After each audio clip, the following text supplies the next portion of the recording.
ইতালিতে জেনোভা একতা ক্লাবের কমিটি ঘোষণা।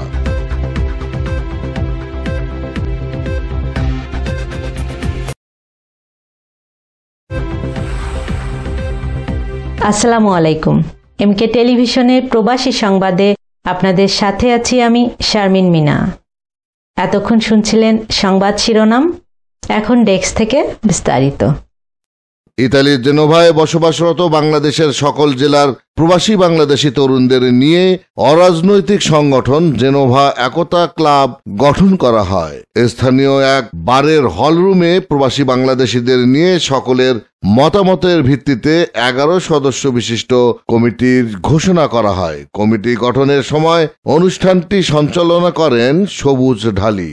অনুষ্ঠানের শুরুতে প্রথমে কোরআন থেকে তেলাওয়াত ও উপদেষ্টা মণ্ডলীদের ফুল দিয়ে বরণ করে নেন জেনোভা একতা ক্লাব। এই নূতন কমিটির উপদেষ্টা মণ্ডলীতে ব্যবসায়ী, সামাজিক, রাজনৈতিক ব্যক্তিবর্গ সহ সকল প্রবাসী বাংলাদেশিদের মতামতের ভিত্তিতে কমিটি ঘোষণা করা হয়। জেনোভা একতা ক্লাবের সভাপতি সজীব ঢালি, সহ সভাপতি পিয়াল ভুঁইয়া, সাধারণ সম্পাদক সোহেল কবির, সহ সাধারণ সম্পাদক খায়রুল ইসলাম ও সাংগঠনিক সম্পাদক শাকিল মুন্সি, কোষাধ্যক্ষ মোহাম্মদ হৃদয়, প্রচার সম্পাদক নুরুল ইসলাম, ক্রীড়া সম্পাদক হৃদয় মল্লিক, সহ ক্রীড়া সম্পাদক তমাল সহ উপস্থিত ছিলেন সংগঠনের সকল নেতৃবৃন্দ।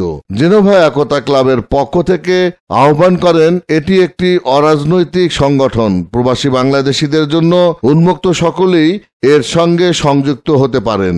এই সংগঠনের দ্বারা সকল সামাজিক কার্যক্রম সামনের দিকে নিয়ে যেতে পারে। পরিশেষে রাতে নৈশভোজের মধ্যে অনুষ্ঠানের পরিসমাপ্তি ঘটে।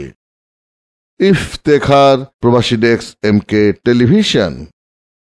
শেষ করছি এমকে টেলিভিশনের প্রবাসী সংবাদ। এতক্ষণ সাথে থাকার জন্য অনেক অনেক ধন্যবাদ।